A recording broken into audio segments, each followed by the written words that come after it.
It's Christmas time and I can already hear the choruses. No, I'm not talking about Christmas carolers. I'm referring to the chorus of biblical critics and skeptics poo-pooing the Christmas narratives found in the Bible. One favorite argument of skeptics is that there's scant mention of the virgin birth in the New Testament. It's basically Matthew and Luke against the world. For example, here's a quote from New Testament scholar Giza Vermes. He says, "Considering the importance of the Virgin Mary in Christianity, the historian is struck by the scarcity of supporting evidence in the New Testament. St. Paul never speaks of the virginal conception. All we learn from him is that Jesus had a Jewish mother." And here's the famous textual critic Bart Ehrman. He writes, "Jesus was already adopted to be God's son at the very outset of his ministry when John the Baptist baptized him. This appears to be the view of the Gospel of Mark, in which there is no word of Jesus' pre-existence or of his birth to a virgin. Surely, if this author believed in either view, he would have mentioned it." Both of these scholars are using textbook examples of the argument from silence. In logic, an argument from silence is a pattern of reasoning in which the failure to mention a fact or event in a known source is used to draw an inference, usually to the conclusion that the supposed fact is false or that the supposed event didn't actually happen. It's not always necessarily fallacious, but at best it's a pretty precarious way to argue. Well, why is that? Well, the argument assumes that we know that if the fact in question were true, the author in question surely would have noticed it, mentioned it,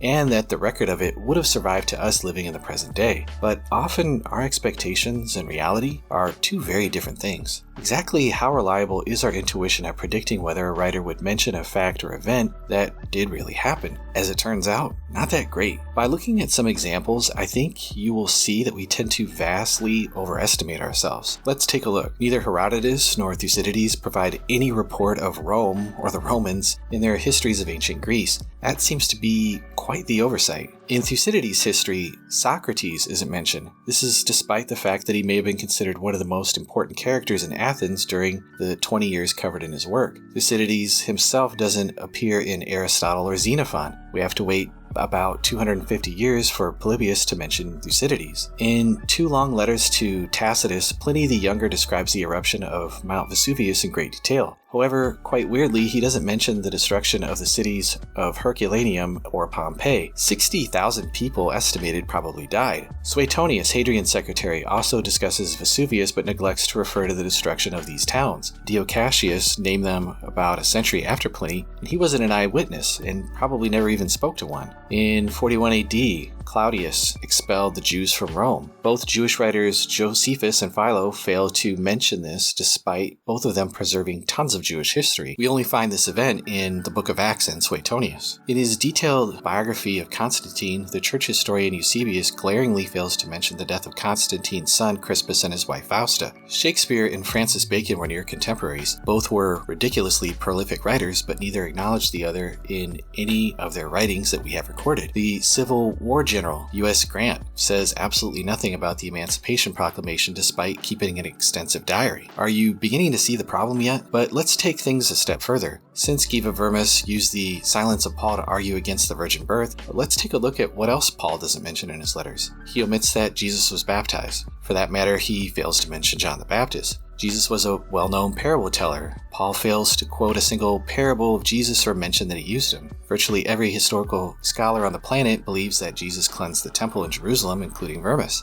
Paul never talked about it in his letters. He also fails to mention that Jesus was crucified in the city of Jerusalem, or specifically that Judas betrayed him, or that Peter denied him 3 times. He never mentions Jesus' exorcisms or healings. He only mentions his own miracles and those miracles happening in the Church of Corinth and in the area of Galatia. As a reputable biblical scholar, Vermes has acknowledged virtually all these historical facts about Jesus, but he didn't mistake Paul's silence about those events as evidence that they didn't happen. So why exactly does he do that with the virgin birth? It's clear from these numerous surprising examples that we need to pump our brakes and calibrate our expectations. The fact is that Paul's surviving letters are occasional, and when he writes, it's to explain Christian doctrine or correct errors that were creeping into the churches. He's writing letters, not narratives. and nowhere in his epistles does Paul contradict the virgin birth. So what about the supposed glaring omission of the virgin birth in Mark's gospel mentioned by Bart Ehrman? It is, after all, the earliest gospel, as we're so often told. Wouldn't Mark have said something? But as we've already seen from these examples, we can't say that Mark's omission of the virgin birth is some kind of evidence that he doesn't believe in the virgin birth. And it surely isn't a reason to think that he doesn't share Matthew or Luke's Christology like Bart often suggests. There are many teachings and stories that Mark leaves out that the other gospels include. Should we assume that he wasn't aware of them? Historical records are always limited in scope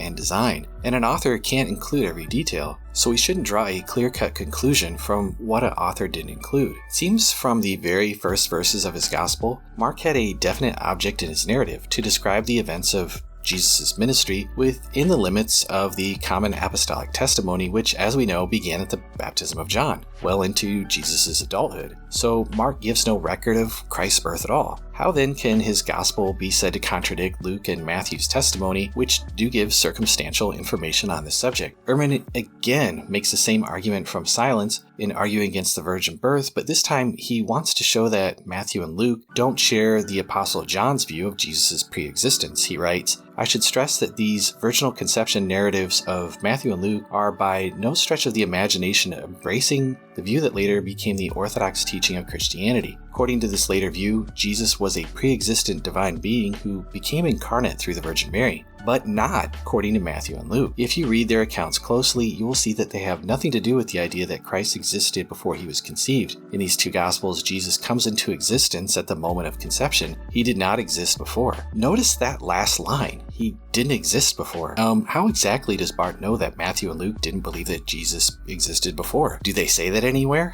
No, they don't. Ehrman is just assuming this because Matthew and Luke are silent on the matter of Jesus' pre-existence. Ultimately, the repeated use of the argument from silence suggests that critics like Ehrman and others are just bent on finding variations and omissions and calling them contradictions. If we give the historical documents the benefit of the doubt and don't assume that omission of a fact is equivalent to the denial of a fact, then the gospel accounts and Paul's letters actually prove to be complementary in their conception of Jesus as God's holy son. This supposed early silence regarding the virgin birth is not a good argument against it.